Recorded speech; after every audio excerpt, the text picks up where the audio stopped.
Malum Hür Deva Partisi 2012 yılında 19 Aralık'ta kuruldu. Kuruluşunun üzerinden tam 9 yıl geçti. Bu 9 yıl hem Hür Deva Partisi için hem Türkiye için hem de toplum için malum zorlu, sıkıntılı bir dönem oldu. Herkes kendisine göre çok ağır sorumluluklar yüklendi.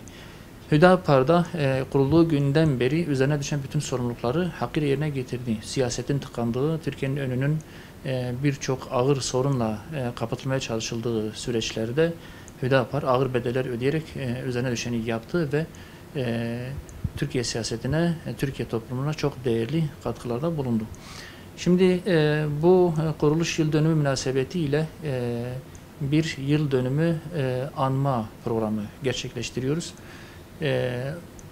19 Aralık Pazar günü Ankara Çukurambar Green Park Oteli'nde gerçekleştireceğimiz bu anma programının bütün hazırlıkları tamamlandı.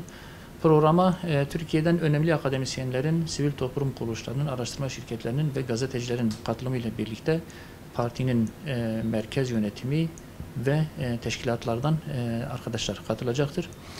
Bu program birçok televizyon kanalından canlı olarak yayınlanacak ve Genel Başkan Sayın Zekeriya Yapıcıoğlu Türkiye'nin siyasetine dair önemli mesajlar verecektir.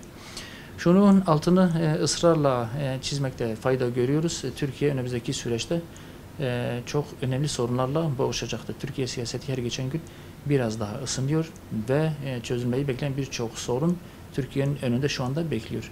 Türkiye'nin gireceği bu yeni ve ağır süreçte Hüdapar üzerine düşen sorumluluğu yerine getirmeye hazırdır.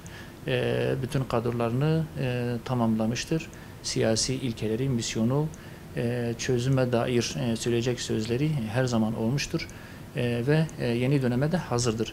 Önümüzdeki süreçte Hüdapar'ın çok önemli sorumluluklar üstleneceğini ve siyasetin tıkanan hususlarında çok önemli sorumluluklar alacağını düşünüyoruz. Hep beraber Hüdapar'ı takip edelim. Malum şu anda Türkiye'nin yaşadığı sorunlar memleketin, Türkiye'nin Hüdapar'a olan ihtiyacını bir kez daha ortaya koydu.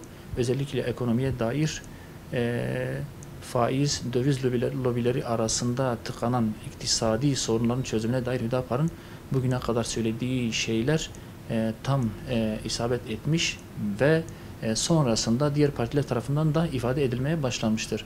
Hem iktisadi sorunlar hem siyasi hem diğer sosyal sorunlar noktasında Hüdapar'ın bugüne kadar ortaya koyduğu çözüm anlayışı neredeyse bütün sahalarda isabet etmiş ve çözümün adresi olmuştur.